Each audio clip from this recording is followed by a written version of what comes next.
ท่านทั้งหลายมีสติทบทวนชีวิตมีสติทบทวนชีวิตตั้งแต่เราเกิดมาจนถึงเวลานี้เราต้องมีสติที่จะทบทวนมีสติที่จะปรับปรุงเปลี่ยนแปลงแก้ไขชีวิตของเรามีสติที่จะเพิ่มเติมเสริมแต่งให้ชีวิตของเราให้มันดีกว่าเก่าดีกว่าเดิมเรามีสติทบทวนการเกิดมาเป็นมนุษย์มันลำบากขนาดไหนการเกิดมาเป็นมนุษย์มันอยู่ยากขนาดไหนเราต้องพิจารณาเมื่อเราได้พิจารณาการเกิดมาของเราแล้วก็ไปฟังสิ่งที่พระพุทธเจ้าพูดเกิดก็เป็นทุกข์จริงไหมแก่ก็เป็นทุกข์จริงไหมเจ็บก็เป็นทุกข์จริงไหมตายก็เป็นทุกข์จริงไหมเราต้องพิจารณาเพื่อทบทวนชีวิตของเราบุคคลที่มีสติจะได้ทบทวนชีวิตจะเห็นความจริงของชีวิต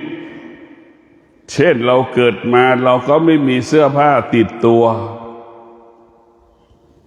แต่เราก็คิดจะเกิดมาไม่มีสมบัติมาติดตัวพอมีสมบัติแล้วมันเป็นแบบไหนมันมีสมบัติแล้วมันมีความสุขไหมเราก็พิจารณาเราต้องพิจารณาตลอดเวลาจนหาแก่นของชีวิตจนหาแก่นสาระของจิตเราเมื่อเราทบทวนชีวิตของเราเนี่ยเรารู้แล้วว่าชีวิตเราอยู่ภายใต้การเปลี่ยนแปลงการเปลี่ยนแปลงทั้งสิ้นอารมณ์ความรู้สึกความนึกคิดมันเปลี่ยนแปลงแปรสภาพตลอดแต่มันเปลี่ยนแปลงมันก็วกไปวนมาวกไปวนมามันไปไหนไม่ได้มันก็วกไปวนมากับเรื่องเก่าๆเดิมๆซ้ำๆซากๆนั่นแหละนี่แหละชีวิตเราอยู่ภายใต้กับเรื่องซ้ำๆส่วนมากเราจะอยู่กับสิ่งที่มันเป็นซ้ำๆออกจากคำว่าซ้ำๆไม่ได้สุขก็ดีมันก็ซ้ำตั้งแต่เราเป็นเด็กจนแก่สุขก็ยังซ้ำอยู่เราเป็นเด็กมันก็ทุกข์เขาว่าซ้ำก็ได้แก่ความทุกข์เนี่ยมันก็ซ้ำอยู่แก่แล้วมันจะสบายทุกข์มันจะไม่เกิดมันก็ไม่ใช่เห็นไหมคำว่าซ้ำเนี่ยสิ่งเหล่านี้เนี่ยพวกเราทั้งหลายมันยังเป็นปกติของมันเราจะต้องมีสติที่จะออกจากคำว่าซ้ำให้ได้เนี่ยทุกวันอย่างเนี้ยเราก็ต้องออกจากมันให้ได้สุขทุกวันเนี่ยเราก็ต้องออกจากมันให้ได้เราต้องมีสติรู้จริงๆถ้าเรามีสติปัญญารู้ความจริงแล้วนี่เราจะไม่อยู่กับสิ่งที่มันซ้ำๆทุกวันนี้เรารู้ว่าไฟมันร้อนเฉยๆแต่เรายังไม่เคยจับไฟเราไม่เคยอยู่ใกล้ไฟอันนี้แหละคือรู้ว่าไฟมันร้อนเราไม่เคยจับแต่ยังไม่เคยจับไฟเลยยังไม่เคยอยู่ใกล้ไฟเลยถ้าเราไปจับไฟแล้วเราไปสัมผัสกับไฟแล้วเมื่อไหร่นะเราจะห่างเพราะมันเกิดอาการสารพัดอาการพวกเราทั้งหลาย เราจะต้องออกจากกายนี่ก็เป็นของร้อนอีกเพราะเราไปยึดติดมันใจเราก็เป็นของร้อนอีกมันฟุ้งซ่านทุกอย่างมันเป็นของร้อนหมดมันไม่เป็นของดีๆสักอย่างร่างกายของเราชีวิตของเราเนี่ยมันเป็นของร้อนทั้งสิ้นมันจึงทำให้เราทุกวันทำให้เราสุขทุกวันทำให้เราพอใจทุกวันทำให้พอใจทุกวันซึ่งมันเป็นของร้อนเรามีสติที่จะออกจากสิ่งที่เรารู้เรามีสติเราจะไม่ติดสิ่งที่เรารู้อันนี้คือหลักการของเราเรามีสติถอนเราจะไม่ติดสิ่งที่เรารู้เราจะอยู่ห่างๆจากสิ่งที่เรารู้ถ้าเราคิดได้อย่างนี้นี่สุขก็ไม่มีทุกข์ก็ไม่มีแต่เราต้องมีสติที่จะอยู่เหนือสุขอยู่เหนือทุกข์ให้ได้ถ้าเรามีสติเนี่ยทุกอย่างมันจะไม่เกิด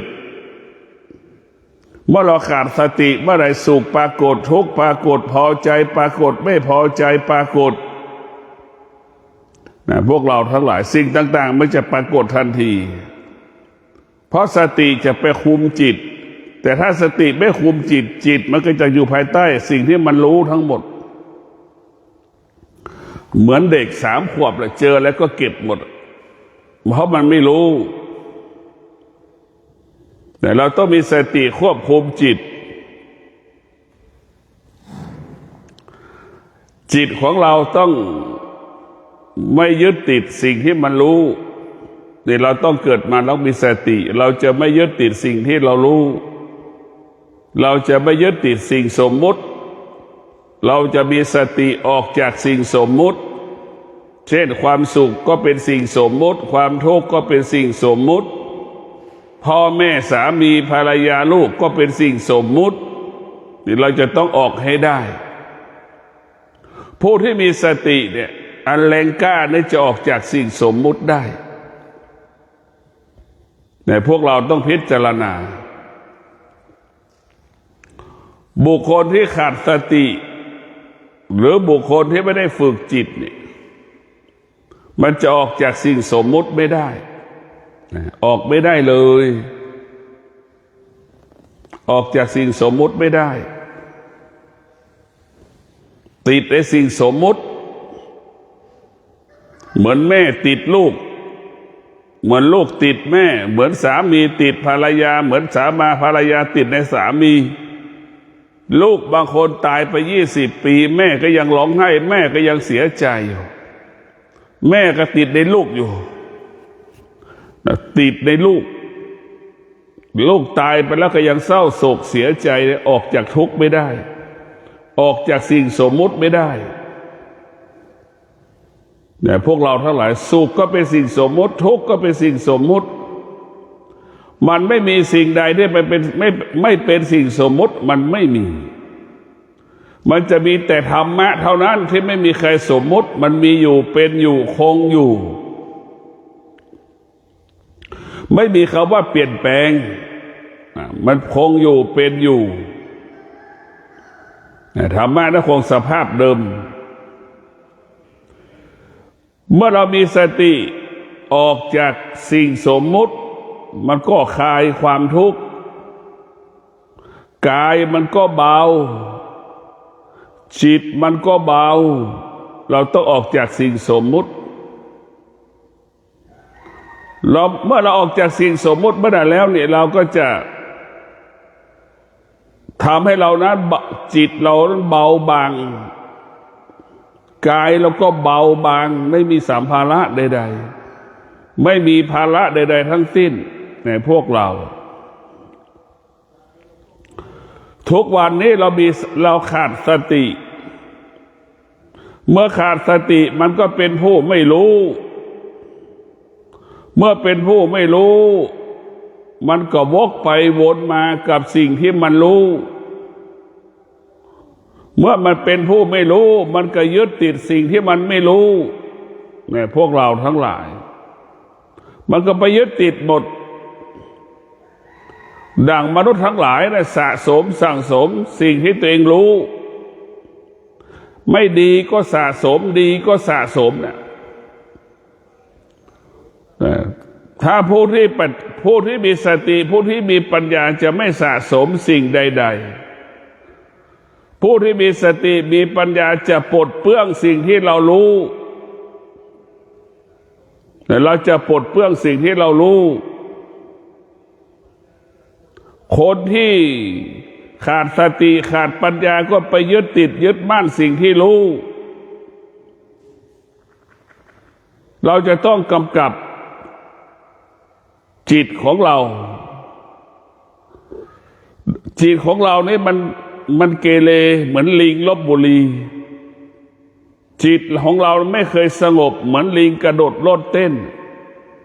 จิตของเรามันวุ่นวายไม่สงบเหมือนแมลงวันบินว่อนไปเรื่อยเปื่อย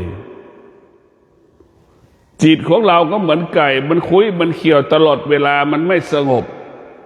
แต่พวกเราทั้งหลายสภาพจิตเดิมมันสภาพจิตเดิมเรานี่มันจึงไม่รู้เราต้องรู้หลักของชีวิตธรรมะนั้นเป็นหลักของชีวิตเราต้องรู้แบบนี้เราจะมอบสิ่งใดให้กับชีวิตเราก็มอบธรรมะให้กับชีวิตธรรมะที่เราควรมอบให้กับชีวิตก็ได้แก่ศีลนี่แหละศีลเป็นกฎหมายควบคุมจิตศีลเป็นกฎหมายควบคุมกายศีลควบคุมกายควบคุมจิตดังพระสงฆ์เป็นพระสงฆ์ก็จริงแต่จิตยังเป็นฆราวาสอยู่นี่แหละคือกายเป็นพระสงฆ์แต่จิตเป็นฆราวาสในสมองเป็นเรื่องของชาวบ้านทั้งหมดอันนี้แหละคือลำบากที่สุดมันก็เหมือนรับบทเป็นลิเกแหละเหมือนฤาษีเป็นลิเกในฤาษีนะลิเกน่ะนุ่งห่มและเป็นรูปฤาษีสมมติมาเป็นฤาษีมันจะเกิดคำว่าสมมติสงฆ์นั่นแหละสมมติขึ้นมาเฉยๆถ้าเราสามารถเรามีสติเราก็จะล้างกันเป็นมนุษย์ในใจของเรากายเราเปลี่ยนได้แล้วกายเราห่มจีวรเหลือแต่จิตของเรายังไม่ได้เป็นพระจิตเรายังเป็นฆราวาสอยู่จิตยังเป็นหญิงเป็นชายอยู่มันจึงทำให้เราเกิดความทุกข์ทรมานลำบากเราปฏิบัติธรรมเนี่ยเราต้องออกจากการเป็นมนุษย์ในพระสงฆ์รูปไหนได้หัวใจมีศีลมีสมาธิมีปัญญานี่แหละเป็นพระ100%การจะเป็นพระคือการที่เป็นมีศีลบริสุทธิ์มีสมาธิที่บริสุทธิ์มีปัญญาที่บริสุทธิ์นี่แหละคือเราจะเป็นพระสงฆ์ที่สมบูรณ์คือเป็นศีลสมาธิปัญญาส่วนมากพระสงฆ์ก็เป็นแค่สิ่งสมมุติเหมือนนุ่งห่มจีวรเหมือนลิเกน่ะสมมติเป็นฤาษีสมมติเป็นเจ้าเมืองพวกเราทั้งหลายถ้าจิตใจของการเป็นสมณะจิตใจของเรานักบวชยังจะปรารถนามรรคผลนิพพานยังมีการจิตใจยังมีคฤหัสถ์อยู่เราก็ไม่สามารถได้บรรลุธรรมเห็นธรรมได้เรารู้แล้วว่าการเป็นมนุษย์มันลำบากขนาดไหนการเป็นมนุษย์ไม่ลำบากกับพระรูปไหนถ้าเป็นมนุษย์มันก็จะลำบากถ้าพระที่เป็นพระก็จะอยู่ง่ายกินง่ายไม่มากเรื่องพระรูปไหนที่ยังไม่ได้ฝึกฝนตนอบรมตนก็อยู่ยากกินยากมีเหตุมีผลมีสิ่งนั้นมีสิ่งนี้อันนี้ก็คือพระที่เรายังไม่เข้าไม่ถึงธรรมพระที่มีธรรมนี่ก็อยู่ง่ายกินง่ายพระที่ไม่มีธรรมนั่นอยู่ยากกินยากเนี่ยพวกเราต้องมีสติพิจารณาชีวิตของเรานั้นมันต้องพึ่งพาธรรมคำสอนของพระพุทธเจ้าคำสอนของพระพุทธเจ้าเนี่ยไม่มีใครบัญญัติไม่มีใครสมมุติธรรมะของพระพุทธเจ้าเป็นสิ่งที่อยู่เหนือสมมุติ ตนแลเป็นที่พึ่งแห่งตนไม่มีใครสมมติสักคนเลย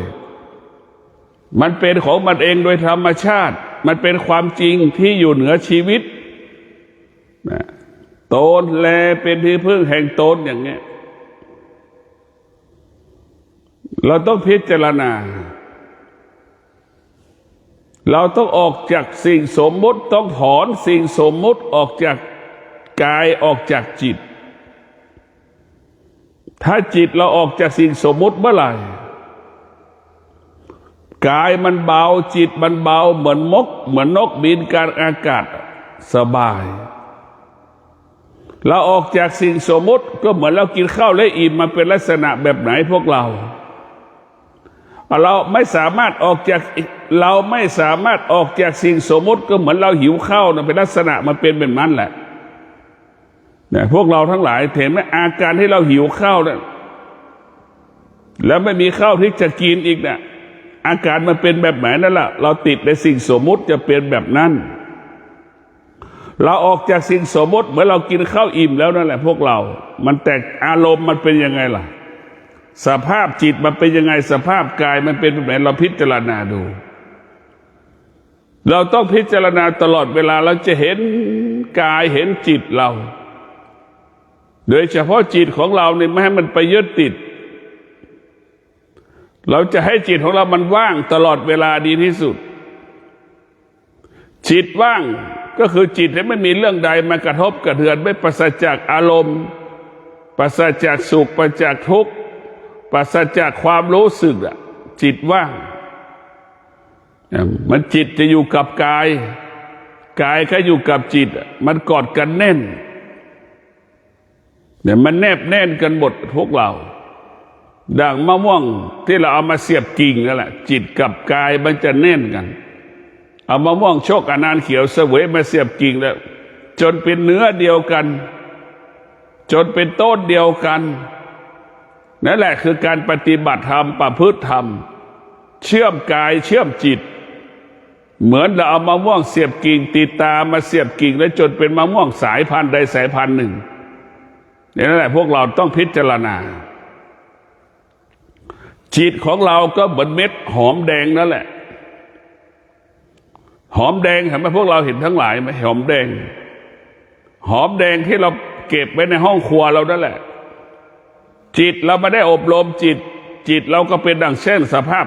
หอมแดงอยู่ในตะกร้าหรือที่เราแขวนไว้น่ะถ้าจิตเราฝึกฝนอบรมจิตเหมือนเราเอาจิตนะเหมือนเอาหอมแดงไปชำดินเหมือนเอาหอมแดงนะไปปลูกในแปลงหอม3 วัน 7 วันเนี่ยเราเห็นได้มั้งหอมแดงมันจะออกรากออกต้น3 เดือนนี่มันจะออกหมดแล้วพวกเราทั้งหลายจิตเราได้รับการพัฒนาจิตเราก็เหมือนต้นหอมหัวแดงนั่นแหละเหมือนหอมหัวแดงมันเกิดการพัฒนามีรากขึ้นมาใหม่มีต้นขึ้นมาใหม่แล้วมีหัวขึ้นมาใหม่อีกเห็นไหมนี่แหละพวกเราต้องพิจารณาจิตของเราแล้วมันพัฒนาง่ายยังไงถ้าเรามีสติแล้วมันจะง่ายถ้าเราขาดสตินี่มันจะยากเราต้องพิจารณาว่าสตินี่สำคัญเราอยากเห็นสติแม้ก็เหมือนช่างตีเหล็กจิตของเราเปรียบเสมือนท่อนจิตของเราเปรียบเสมือนท่อนเหล็กความอดทนวิริยะภาคเพียรก็เหมือนค้อนที่ตีเหล็กเห็นไหมพวกเราทั้งหลายสติเหมือนช่างตีเหล็กความอดทนก็ดีวิริยะภาคเพียรก็เหมือนค้อนตีเหล็กจิตเราก็เหมือนเหล็กเห็นไหมเราช่างตีเหล็กจะต้องตีเหล็กส่วนไหนที่ไม่ดีมันก็กระเด็นไป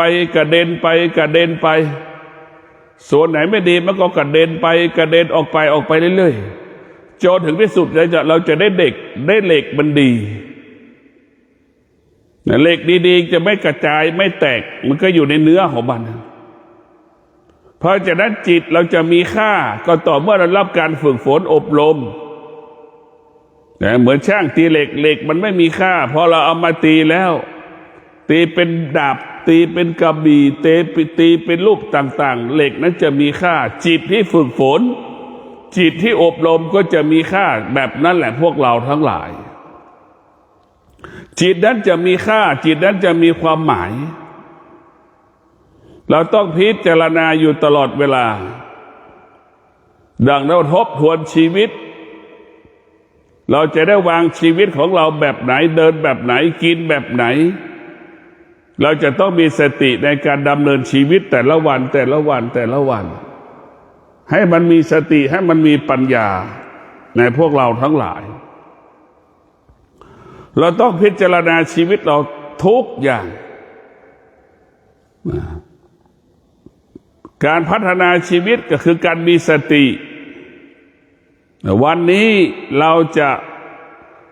ามีสติจะพัฒนาต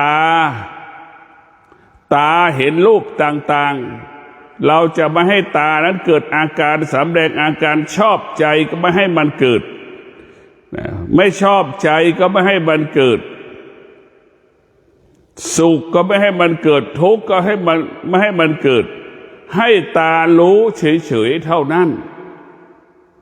ตาจะสัมผัสสิ่งใดๆก็แล้วแต่ให้ตารู้สึกเฉยๆไม่ให้เกิดอาการไม่ให้สำแดงอาการนี่เรามีสติฝึกฝนตาก่อนอีกวันเราก็มีสติฝึกฝนหูของเราอีกหูของเราฝึกฝนหูของเราต่อหูของเราได้สัมผัสกับเสียงสารพัดของเสียงเนี่ยเราก็ให้รู้เฉยๆให้หูมันรู้เฉยๆเนี่ยคือการฝึกรู้เฉยๆว่าได้ยินหนอนั่นแหละเราจะไม่เกิดอาการไม่สำแดงอาการดีใจเสียใจแต่เรารู้เฉยๆดังนี้ว่ารู้ไม่ตามรู้นั่นแหละพวกเราต้องมีสติอยู่ตรงนี้มีสติจะแก้ไขปรับปรุงเปลี่ยนแปลงจมูกมันสัมผัสกับกลิ่นพอใจก็ไม่ให้เกิดไม่พอใจก็ไม่ให้มันเกิดนี่แหละเรามีสติจะหยุดยั้งยับยั้งไม่ให้จมูกไปติดในกลิ่นนั้นๆชอบใจไม่ชอบใจเราจะไม่ให้จมูกมาไปติดเราจะไม่ให้จมูกมาไปติดกับสิ่งที่ให้มันรู้เฉยๆเหม็นก็ให้มันรู้หอมก็ให้มันรู้แค่นั้นแหละแต่เราจะไม่ยึดติดมันเรารู้มันลิ้นก็เช่นเดียวกันพวกเราทั้งหลายมันไปสัมผัสกับรสชาติผลไม้อาหารต่างๆก็ให้มันรู้เฉยๆเราไม่ติดในสิ่งที่เรารู้ไม่ติดในสิ่งที่เราสัมผัสรู้นี่แหละคือการมีสติเราฝึกแบบนี้ทุกวันในพวกเราแล้วมันจะเห็นความจริงทุกวันสุขก็ดีทุกข์ก็ดีมันก็เกิดจากการตาหูจมูกลิ้นกายใจของเราเราจะมีสติให้กายมันรู้เฉยๆหนาวก็รู้ร้อนก็รู้ที่มันกระทบกายฝนตกเราก็รู้ว่าฝนมันตกให้มันกระทบกายในพวกเราทั้งหลายเรามีสติพิจารณาเมื่อเรามีสติพิจารณาแล้วพวกเราต้องพิจารณาดูว่าอะไรจะเกิดขึ้นมันก็จะเกิดแต่คำว่าสงบสุขจิตของเรารู้สารพัดมันรู้ก็รู้เฉยๆถ้าเรารู้เฉยๆเนี่ยมันก็สิ่งที่เรารู้ก็ไม่สามารถให้เราทุกข์ทรมานได้เรามีสติไม่ตามรู้อย่างเงี้ยเรามีสติไม่ตามรู้จิตมันจึงอยากรู้เมื่ออยากรู้สิ่งนี้มันก็อยากรู้สิ่งนั้นต่อจิตมันไม่มีคำว่าจบสิ้นมันไม่มีคำว่าจบวกไปวนมานะพวกเราทั้งหลายวกไปวนมาจิตมันไม่รู้อยู่แล้วเรามีสติควบคุมจิตเมื่อควบคุมจิตได้จิตนั้นก็ไม่เกเรเมื่อเราควบคุมจิตได้จิตก็อยู่ในโอวาท เหมือนเราควบคุมลูกเราได้นั่นแหละลูกก็ไม่เกเรถ้าเราควบคุมลูกเราไม่ได้ลูกก็จะเกเรเพราะฉะนั้นจิตเราเปรียบเสมือนลูกสติก็เปรียบเสมือนแม่ดูแลลูกเหมือนสติดูแลจิตเหมือนจิตต้องพึ่งพาแม่พวกเราทั้งหลายจิตเปรียบเสมือนลูกสติเปรียบเสมือนแม่ให้เราเข้าใจแบบนี้นะ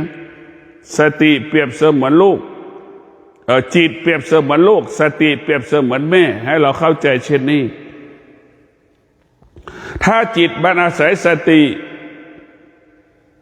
จิตนั้นก็จะเป็นจิตผู้รู้เหมือนเด็กบ้านนอกไปเป็นลูกจ้างเศรษฐีแหละมันก็จะรู้หมดเลยไปอยู่กับสิ่งไหนมันก็รู้สิ่งนั้นแหละ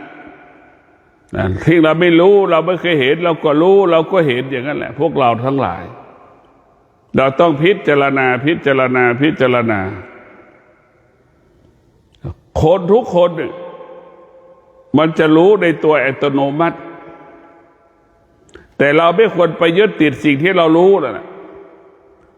เมื่อเรารู้แล้วว่าการยึดติดเป็นบ่อเกิดแห่งความทุกข์เนี่ยเราก็ต้องละสิ่งที่เรารู้ทุกวันนี้เราไม่รู้สิ่งที่เรารู้ว่าการยึดติดมันเป็นทุกข์เนี่ยเราไม่รู้เลยเมื่อเราไม่รู้เราก็หลงทุกวันสะสมสิ่งที่เรารู้เราก็รู้ชีวิตของเรามีแม่ไหมวันหนึ่งแม่เราก็ตายอย่างเงี้ยเรามีสติรู้วันหนึ่งพ่อเราก็ตายอย่างเงี้ยเราก็มีสติรู้วันหนึ่งเราก็ตายอย่างเงี้ยเราก็มีสติรู้ความจริงแบบนี้ทุกวันเรียกว่ามีสติอยู่กับความเป็นจริงแม่ตายพ่อตายพี่เราก็ตายพี่คนที่สองก็ตายพี่คนที่สามก็ตายพี่คนที่สี่ก็ตายอย่างท้ายสุดเราก็ตายเสมอแม่พี่น้องเราหมดนี่เราก็จะเห็นอาการอย่างนี้แล้วความจริงเมื่อเราเห็นความตายมาปรากฏเราจะไม่หลงทางเราจะไม่หลงเราจะประกอบอาชีพเลี้ยงชีวิตเราเท่านั้นเราจะไม่สะสมอะไรมากมายมหาศาลเราก็จะเห็นว่าเศรษฐีเขาก็แก่เขาก็เจ็บเขาก็ตายดังคนยากจนนั่นแหละเราเข้าใจอย่างเศรษฐีมีเงินกี่ล้านล่ะมันก็แก่มันก็เจ็บมันก็ตายอย่างเรานั่นแหละเมื่อเศรษฐีมีเงินแล้วมันจะอายุ100 ปีมันไม่มีหรอกพวกเราทั้งหลาย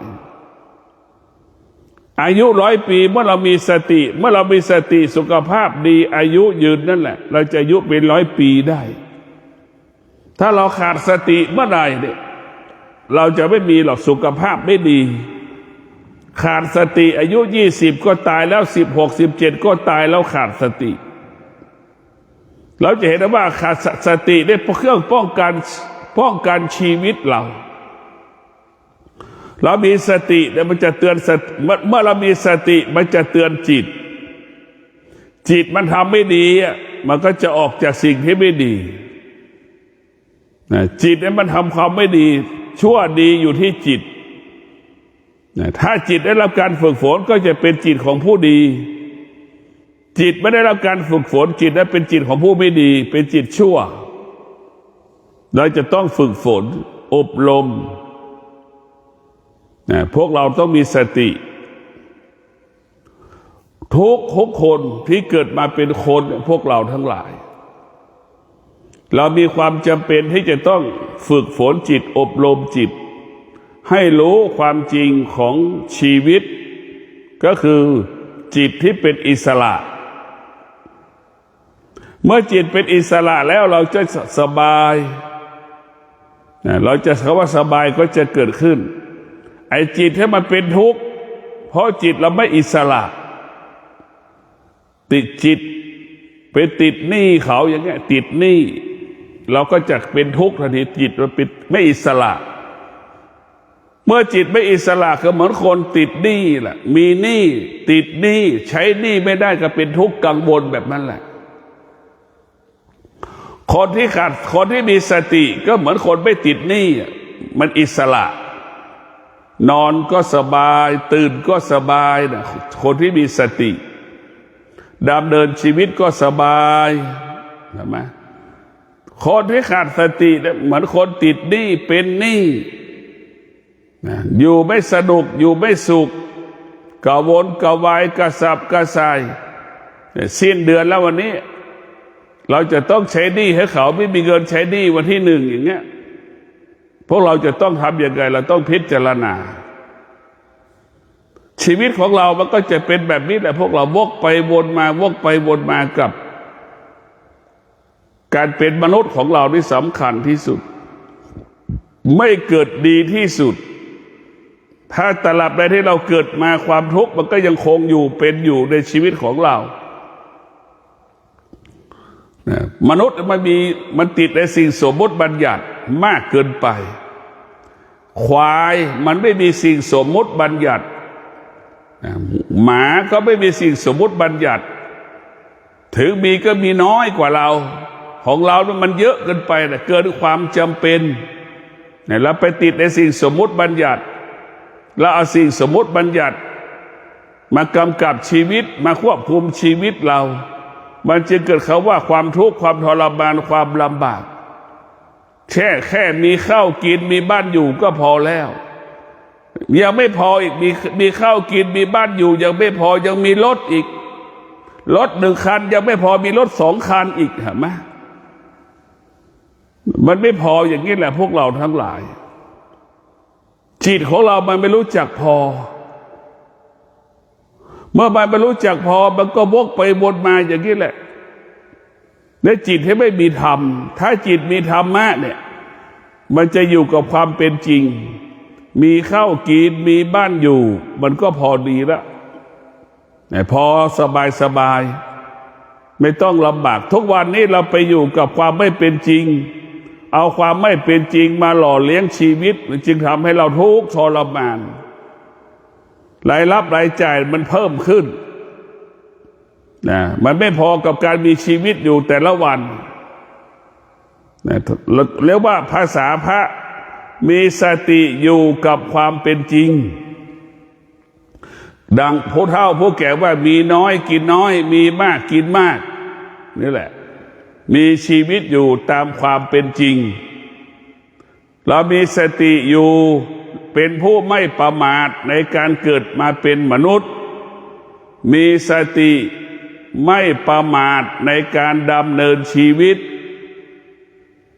บุคคลใดก็แล้วแต่มีสติไม่ประมาทเนี่ยที่มีเงินอยู่แล้วเงินก็จะเพิ่มขึ้นเพราะไม่ประมาทคนที่ไม่มีกินมันก็จะเป็นคนที่มีกินจากคนไม่มีเงินมันก็มีเงินขึ้นเมื่อเราไม่ประมาทเนี่ยพวกเราทั้งหลายขณะเดียวกันเราขาดสติเราก็เป็นผู้ประมาทจากมีกินเป็นคนไม่มีกินเนี่ยนี่คือขาดสติละอันนี้แหละจากเศรษฐีก็เป็นลูกยาจกคนยากจนก็ยากจนจนตายเพราะขาดสติเป็นผู้ประมาทผู้ที่มีสติจะเป็นผู้ไม่ประมาทไม่ประมาทเราก็ทำงานอย่างมีระเบียบมีวินัยรู้สึกตัวในการดำเนินชีวิตทุกวันมันจึงทำให้เราอยู่ดีกินดีเพราะเรามีสตินี่แหละเราขาดสติเมื่อไหร่ทำให้เราอยู่ยากลำบากไม่มีเงินไม่มีข้าวของในบนชีวิตของเราก็จะลำบากเพราะเราอยู่ยากพวกเราทั้งหลายสตินี่สำคัญพ่อแม่ที่มีสตินี่สำคัญที่สุดก็เป็นต้นแบบเป็นแบบอย่างให้กับลูกเมื่อพ่อแม่รู้จักคำว่าสติพ่อแม่ถึงจะได้สอนลูกว่าสติมันเป็นแบบไหนเราต้องมีสติเราต้องใช้สติเราจะงดใช้ความคิดถ้าเรามีสติเราขาดสติเมื่อไหร่ความคิดมันก็เกิดความคิดก็เปรียบเสมือนสินค้าในซูเปอร์มาร์เก็ตเราอยากได้ทุกสิ่งทุกอย่างใช่ไหมเราเห็นไปอยากได้หมดนั่นคือความคิด มันอยากได้ทุกอย่างไม่มีคำว่าจบสิ้นความคิดแต่ถ้าเรามีสติมันจะหยุดยั้งความคิดอาจจะซื้อสิ่งที่สำคัญนี่แหละคือมีสติแต่เราขาดสติอะไรก็ซื้อหมดเมื่อเราขาดสติเราก็ขาดทุนใช้เงินเกินความจำเป็นเมื่อเรามีสติเราก็จะใช้เงินเท่าที่มันเป็นประโยชน์เกินประโยชน์ใช้เงินให้เป็นประโยชน์สูงสุดสิ่งใดที่เราจำเป็นต้องใช้ก็ซื้อมันแตกต่างกันกับตัวธรรมะในพวกเราทั้งหลายแต่พวกเราไม่เคยเห็นธรรมะมันจึงไม่รู้ว่าอะไรเป็นอะไรเราต้องมีสติอยู่กับความเป็นจริงทุกวันกำนันผู้ใหญ่บ้านมีสติก็จะปกครองลูกบ้านได้ลูกคนไหนมีสติก็จะให้เกียรติให้ความเคารพพ่อแม่ตนเองอันนี้แหละพวกเราทั้งหลายมันจะเป็นกฎของมันเลยลูกที่ขาดสติจะไม่เคารพพ่อแม่ไม่ให้เกียรติพ่อแม่อย่างเงี้ยไม่ให้ความสำคัญพ่อแม่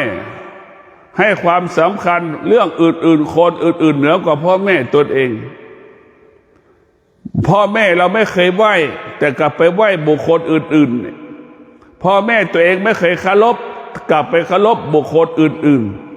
ๆบุคคลที่เราควรให้เกียรติที่สุดก็คือแม่ของเราพ่อของเราบุคคลอื่นเราไม่ควรให้เกียรติเพราะเขาไม่ได้เกิดเรามาแม่ให้ชีวิตของเรานี่แหละพ่อให้ชีวิตเรามานี่แหละสิ่งสำคัญที่สุดลูกที่มีสติจึงให้เกียรติพ่อให้เกียรติแม่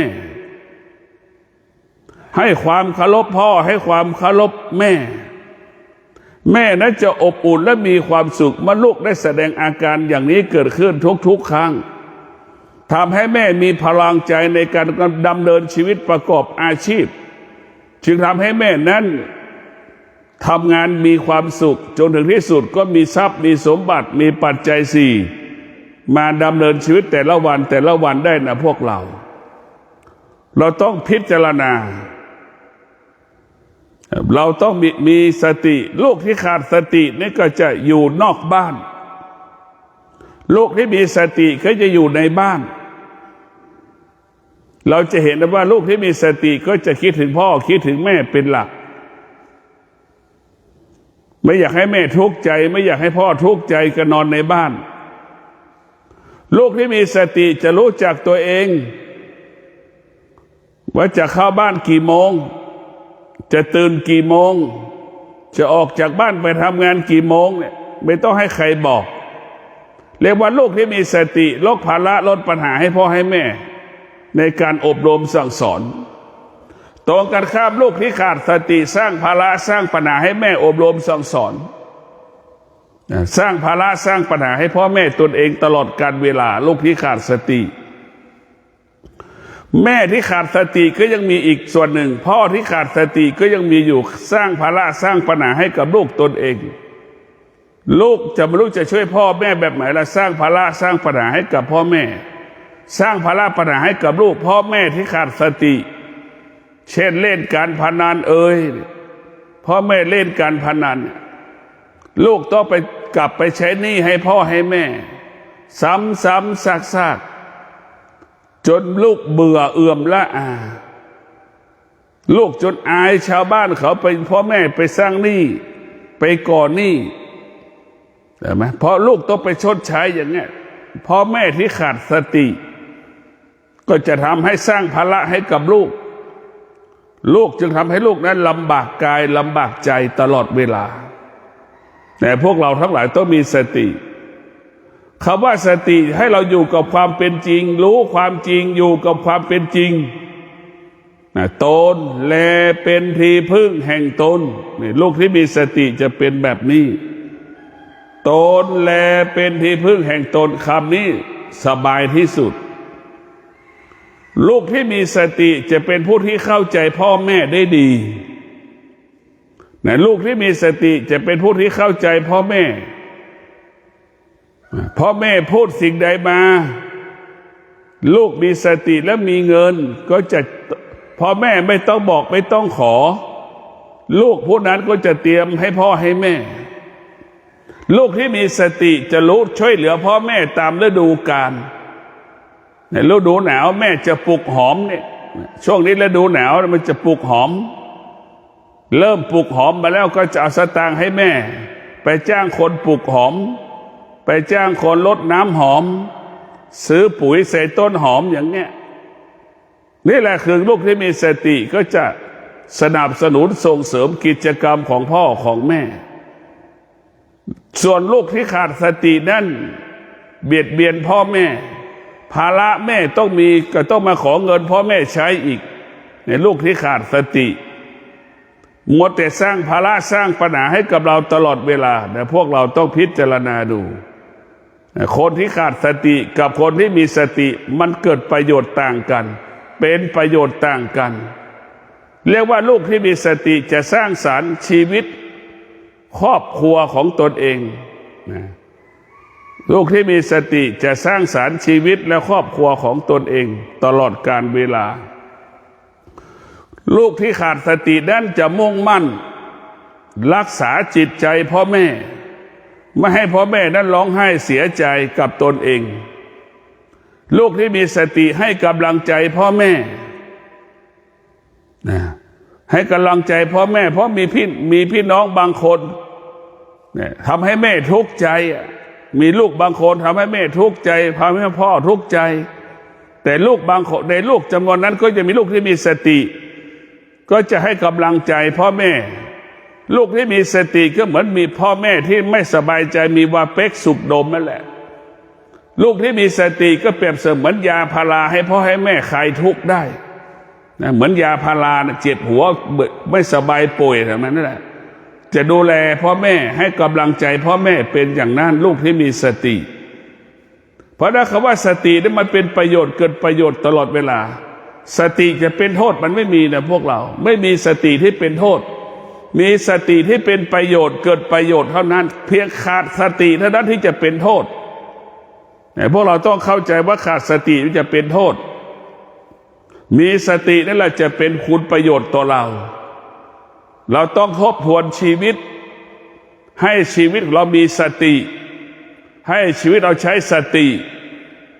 ชีวิตเรามีสติใช้สติจะเป็นหลักให้กับชีวิตแล้วเมื่อเรามีสติเราก็จะอดทนเหมือนสามีอดทนต่อภรรยาดังภรรยาอดทนต่อสามี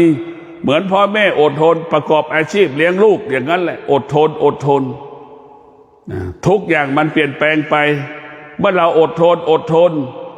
ปัญหาอุปสรรคมันก็เบาบางลงนี่แหละคำว่าอดทนจึงขอความสุขสวัสดีจงเกิดแก่ท่านทั้งหลายมีสติรักษาจิตมีสติรักษากายมีสติปรับปรุงเปลี่ยนแปลงแก้ไขชีวิตมีสติพิจารณาชีวิตจะออกจากสิ่งสมมุติได้อย่างไรเราจะอยู่เหนือสิ่งสมมุติได้อย่างไรนี่คือสำคัญที่สุดเราต้องมีสติเท่านั้นที่จะปกป้องคุ้มครองรักษาชีวิตเราไม่มีใครจะปกป้องชีวิตเราได้คือมีสติจะปกป้องชีวิตเรามีสติเท่ากับมีหมอมีสติเท่ากับมีพ่อมีแม่มีสติเท่ากับมีเพื่อนนี่แหละพวกเราทั้งหลายขอท่านทั้งหลายมีสติในการดำเนินชีวิตเราก็ปกติตลอดการขอเจริญพร